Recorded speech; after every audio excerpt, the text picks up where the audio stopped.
Welcome to CVR News. This is Naresh Kumar. Let's watch the world news. Russian investigators confirmed that 2 traffic police officers and 1 civilian were killed in an overnight explosion in southern Moscow. The blast occurred as officers approached a suspicious individual, triggering an explosive device. The incident took place close to the area where Lieutenant General Fanil Servorov, a senior Russian military officer, was killed earlier this week in a car bomb attack. Authorities said forensic experts are examining the scene, while Russia has suggested possible Ukrainian involvement. The deadly explosion underscores the escalating tensions and security concerns in the capital, coming just days after the high-profile assassination of a general. Officials described the alliance of events as deeply troubling for Moscow's stability.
At least 2 people were killed after a pair of explosions and a fire reported through a nursing home near Philadelphia, authorities said. The blast, apparently triggered by a gas leak, caused part of the building to collapse, trapping residents and staff inside. Emergency crews rushed to the scene, battling flames and heavy smoke while evacuating dozens of the elderly patients. Rescue operations continued through the night as officials warned of structural instability and lingering gas hazards. Pennsylvania Governor Josh Shapiro confirmed the deaths and praised first responders for risking their lives to save others. The incident has raised urgent concerns about safety standards in older facilities and the need for rapid inspections to prevent similar tragedies. At least 2 people are dead and several others injured after explosions tore through a nursing home near Philadelphia on Tuesday. Authorities say 5 people were believed to be missing hours after the blast. Officials say an apparent gas leak at Silver Lake Nursing Home in Bristol Township sparked the explosions. First responders were there on the scene after an initial explosion caused a major structural collapse, trapping patients and staff inside. Fire crews rescued numerous victims from debris, blocked stairwells, and even elevators before a second blast forced them to retreat. The nursing home typically houses more than 50 patients, ages 50 to 95, although the exact number inside at the time remains unclear. Crews continued clearing rubble late into the night, treating the effort. At least 2 people are dead and several others injured after explosions tore through a nursing home near Philadelphia on Tuesday. Authorities say 5 people were believed to be missing hours after the blast. Officials say an apparent gas leak at Silver Lake Nursing Home in Bristol Township sparked the explosions. First responders were there on the scene after an initial explosion caused a major structure.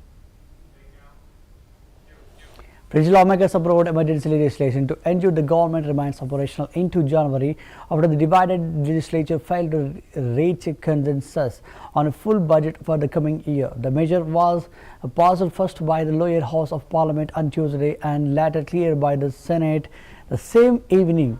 The stopgap bill provides temporary funding to keep essential government functions in place while political disagreements over the broader budget continue. The move highlights the challenges faced by France's leadership in navigating a fractured parliament and underscores the urgency of maintaining stability as negotiations over long-term fiscal planning remain unresolved.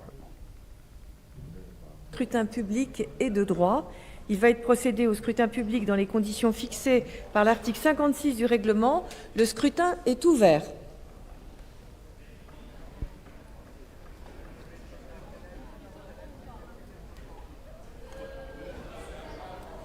Plus personne ne demande à voter. Le scrutin est clos. Nous avons 345 votants, 344 exprimés, 344 pour, contre 0.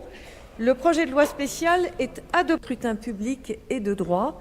Il va être procédé au scrutin public dans les conditions fixées par l'article 56 du règlement. Le scrutin est ouvert.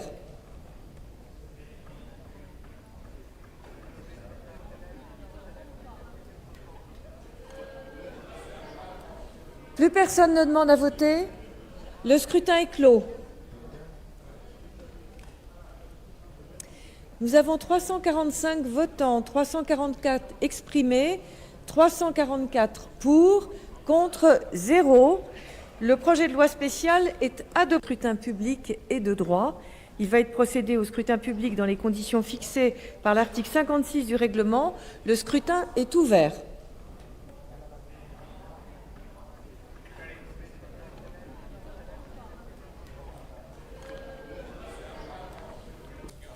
The United States announced at the United Nations that it will impose and enforce sanctions to the maximum extent in order to deprive Venezuelan President Nicolas Maduro of resources. Speaking at the Security Council meeting, U.S. Ambassador Mike Waltz described Maduro's regime and associated criminal networks as the most serious threat to the Western Hemisphere. Washington has already escalated pressure with naval blockades and the sieges of the Venezuelan oil tankers, moves that Russia condemned as a clear act of aggression. Moscow warned that other Latin American countries could face similar U.S. actions, while China also criticized the measures as violations of the international law. The confrontation underscores rising geopolitical tensions over Venezuela's oil and regional stability.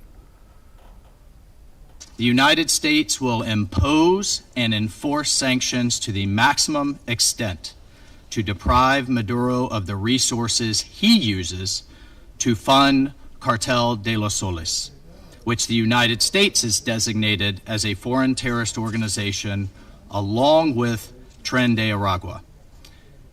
Important to this council meeting today, this includes profits from the sale of oil used to finance these cartels. Nos encontramos ante una masiva. We are facing a massive violation of the entire international legal framework. This is a grotesque offense that violates every civilized norm. The United States government is currently imposing chaos and destruction on international relations, just as the evil actors who caused the Second World War did. Del mismo modo en que lo hicieron los actores malignos. The United States will impose and enforce sanctions to the maximum.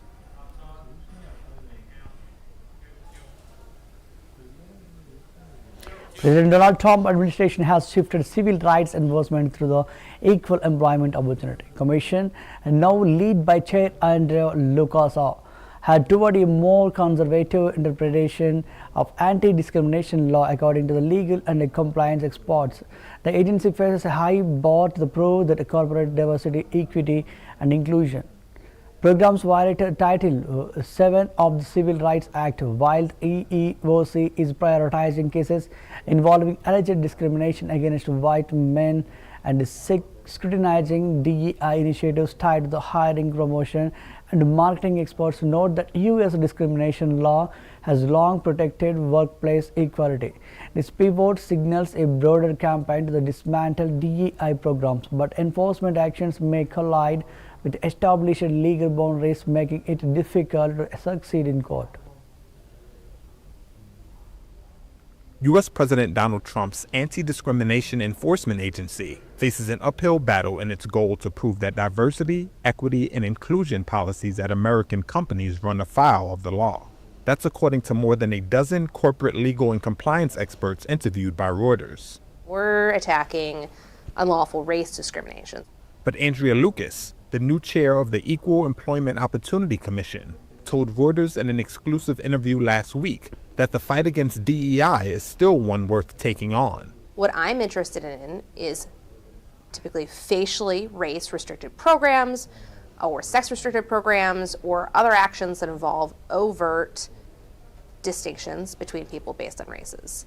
It doesn't matter if you call that DEI or belonging or EO or anything. If it functions like that, it's illegal.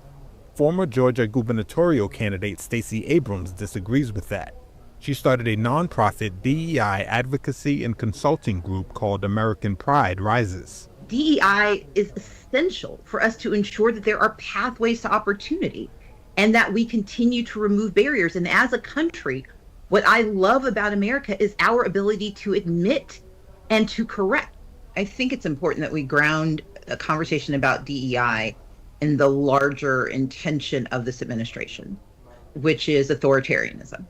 The EEOC's sharp pivot to what Andrea Lucas calls a more conservative view of civil rights comes after nearly a year of mostly posturing by the Trump administration against companies. We're going to stop the destructive and divisive diversity, equity, and inclusion mandates. Trump issued a pair of anti-DEI executive orders less than 48 hours after he was sworn into office in January. But former EEOC Chair Jenny Yang says the agency still has to build a case and convince the courts that a company's programs violate discrimination law, adding that a program is not illegal. U.S. President Donald Trump's Anti-Discrimination Enforcement Agency faces an uphill battle.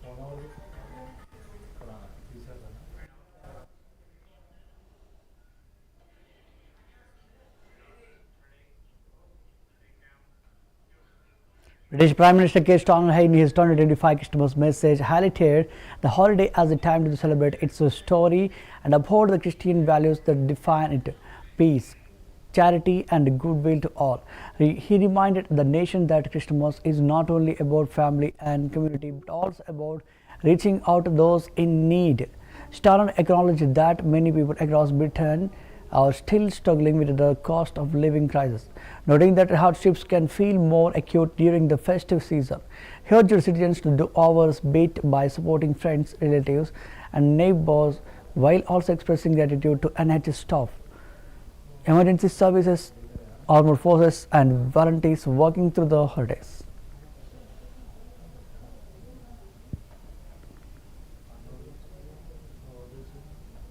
I know many across Britain are still struggling with the cost of living.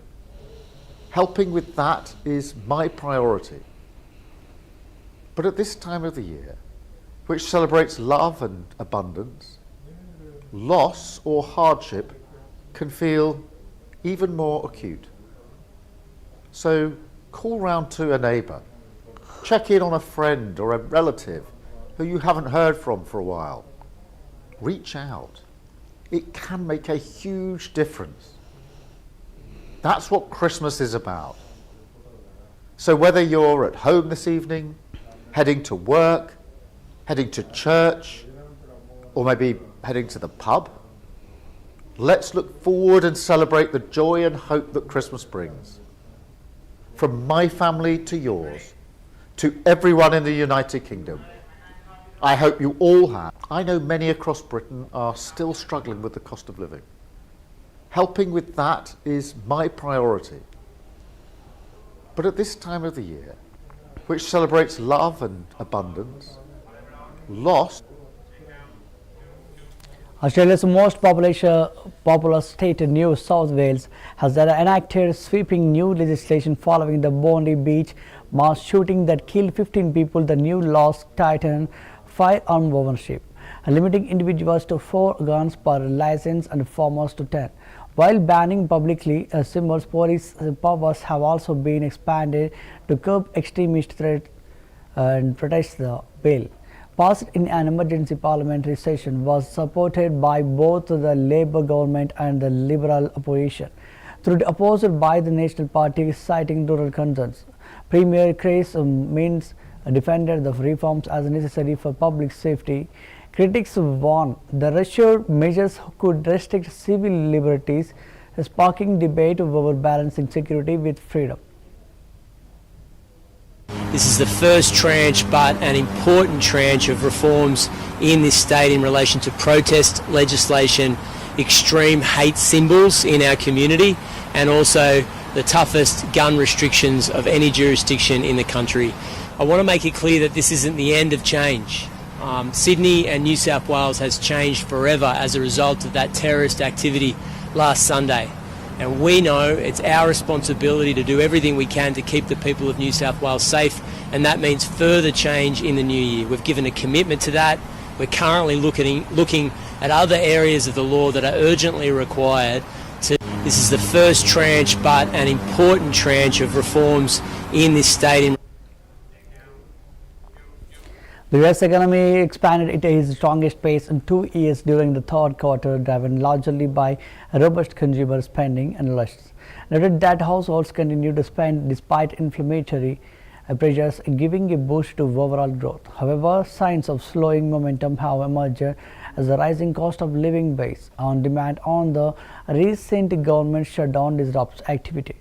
Economists caution that while the third quarter surge reflects resilience, the outlook for the coming months is clouded by tighter financial conditions, political uncertainty, and consumer fatigue.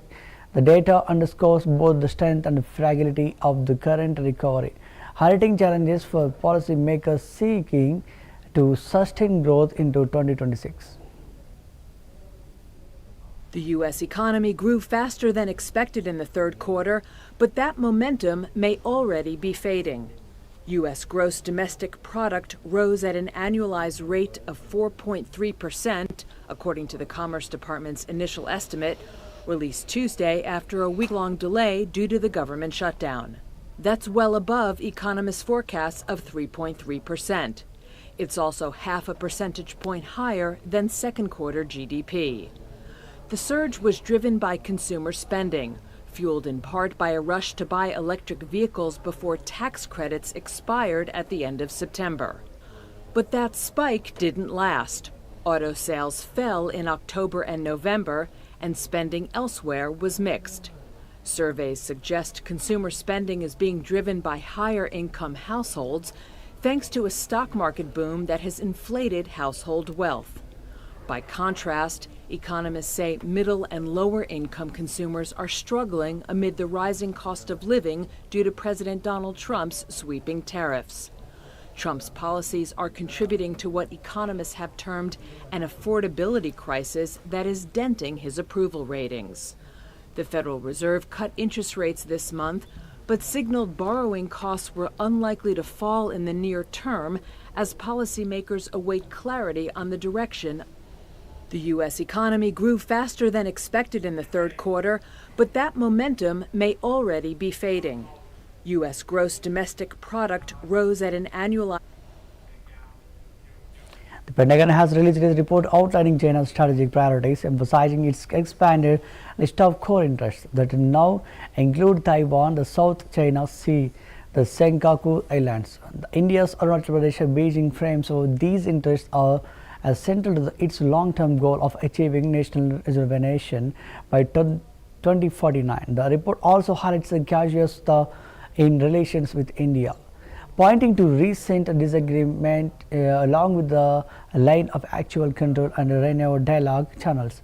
However, mistrust persists as China simultaneously strengthens military ties with Pakistan, complicating India's security posture. The assessment underscored both the potential for dialogue and the challenges posed by China's assistive regional ambitions in the Indo-Pacific. Voices in Hong Kong, Tibet, as well as political leadership in Taiwan as separatist elements which are influenced by so-called external forces, viewing them as unacceptable threats to its legitimacy and power. The report, however, says that China is probably seeking to capitalize or decrease tensions along the line of actual control to stabilize bilateral relations and prevent the deepening of US-India ties. It noted that in October 2024, Indian leadership announced an agreement with China to disengage from remaining standoff ties along the LAC. The disengagement, it highlighted, happened 2 days before a meeting between Prime Minister Narendra Modi and President Xi Jinping on the sidelines of the BRICS summit. It said the meeting marked the beginning of a monthly high-level engagements between the two countries, and the two sides in the meeting discussed broader management and next steps in the bilateral relationship.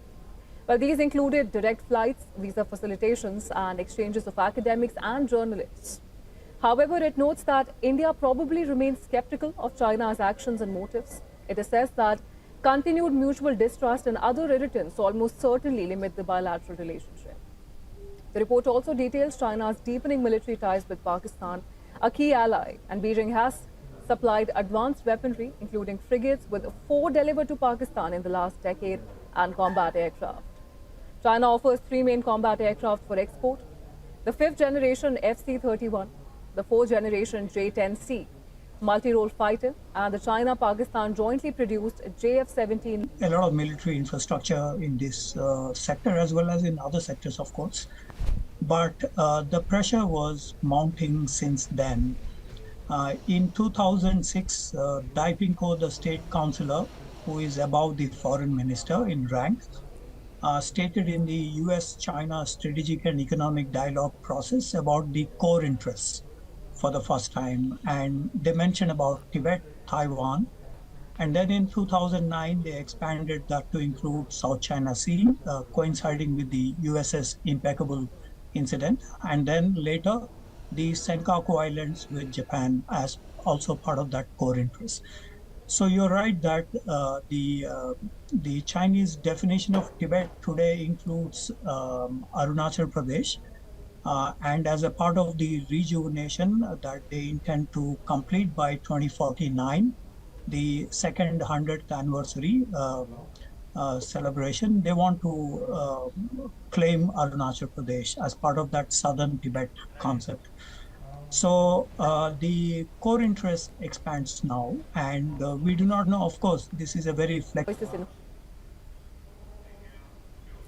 Turkish Interior Minister Ali Erlikaya confirmed that investigators recovered a voice recorder and black box from the military jet that crashed on the outskirts of the Ankara while carrying Libya's chief of staff. Speaking at the crash site, Erlikaya said a 2020 Libyan delegation, including relatives of those killed, had arrived in Ankara to assist with identification and formalities.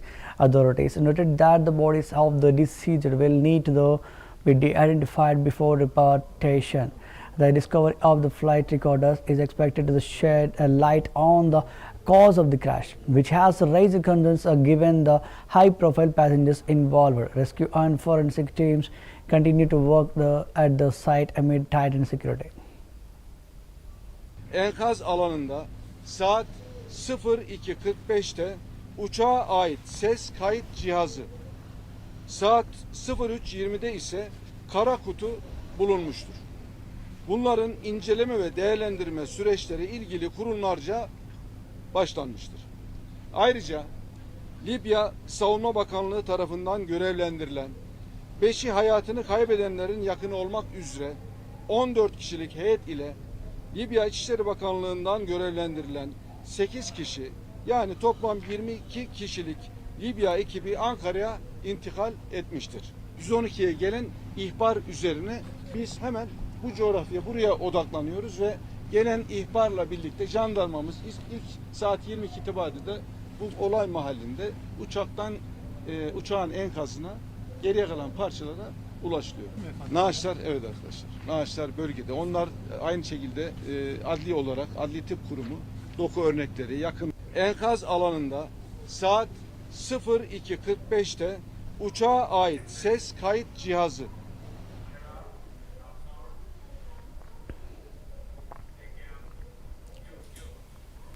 Now, the Jaira reminds of the grip of extreme winter weather with heavy snowfall, freezing temperatures and strong winds disrupting daily life. Authorities have issued red and orange weather alerts warning residents of dangerous icy roads, transport delays and widespread power outages. Rail and air travel have been severely affected with cancellations and delays reported across major cities in rural areas. Snow drifts and frozen infrastructure have complicated rescue and supply efforts. Officials urged citizens to limit travel, conserve energy and prepare for continued disruptions as the cold wave is expected to persist through the week. The severe conditions highlighted the growing strain on emergency services and infrastructure during China's harsh winter season. Liaoning province in the northeast expected to drop as low as minus 26 degrees Celsius, and parts of northern Shanxi province in the northwest bracing for lows around minus 22 degrees Celsius. Authorities issued multiple road icing warnings and activated a level 3 yellow snow emergency response. Over 2,100 specialized snow removal vehicles and more than 14,000 sanitation workers have been deployed to clear the snow. Meteorological agencies predict temperatures to plummet further, with lowest temperatures in Liaoning expected to fall to minus 26 degrees by Thursday. In Shanxi, the provincial weather service has issued yellow warnings for icy roads. Several highway sections have been shut down. The provincial meteorological station has forecasted that the cold and windy weather will persist, with the coldest regions in northern Shanxi expecting temperatures to fall to around minus 22 degrees. Liaoning province in the northeast expected to drop as low as minus 26 degrees Celsius, and parts of northern Shanxi province. Finally, to the African continent, where the fight for democracy and the search for peace dominate the headlines. Uganda's opposition leader Bobby Wine faced heavy resistance from security forces during a campaign rally in Kampala ahead of the January 2026 elections. Videos from the scene show white plumes of smoke, tear gas, and tense confrontations with the police as crowds of the supporters cheered on the pop star turned politician Bobby Wine, who leads the National Unity Platform pledge to uphold democracy, culture, and religion if elected. His supporters, however, fear that intimidation and heavy land tactics could influence the outcome of the vote against President Yoweri Museveni, who has ruled Uganda for nearly 4 decades.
Win by. It has been tough, almost like a battlefield. Tear gas, live bullets, rubber bullets, and all sorts of intimidation in the campaign trail. Crossing the Atlantic now to the North America, where political rhetoric is heating up and tragedy strikes the Texas coast. Vice President J.D. Vance delivered a fiercely campaign-style speech at Turning Point, USA's America First convention. Taking sharp aim at Democratic leaders, he described California Governor Gavin Newsom and Representative Elon Musk as puppets, accusing the Democrats of pushing policies that would leave Americans poor, less powerful, and less safe. Rallying the crowd around America's First movement. Vance emphasizes border security and conservative values. He closed his remarks with the promise of victory, closer borders, and safe communities for supporters, aligned with the Turning Point USA's mission.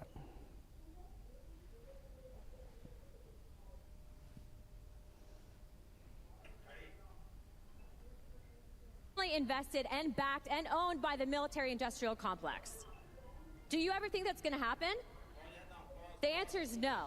And it doesn't happen, and I see it happen every single day. In fact, President Trump's peace plan that he just put forward. He's been trying so hard to index the war in Ukraine where That's the wrap up of the world news. Keep watching CVR English News.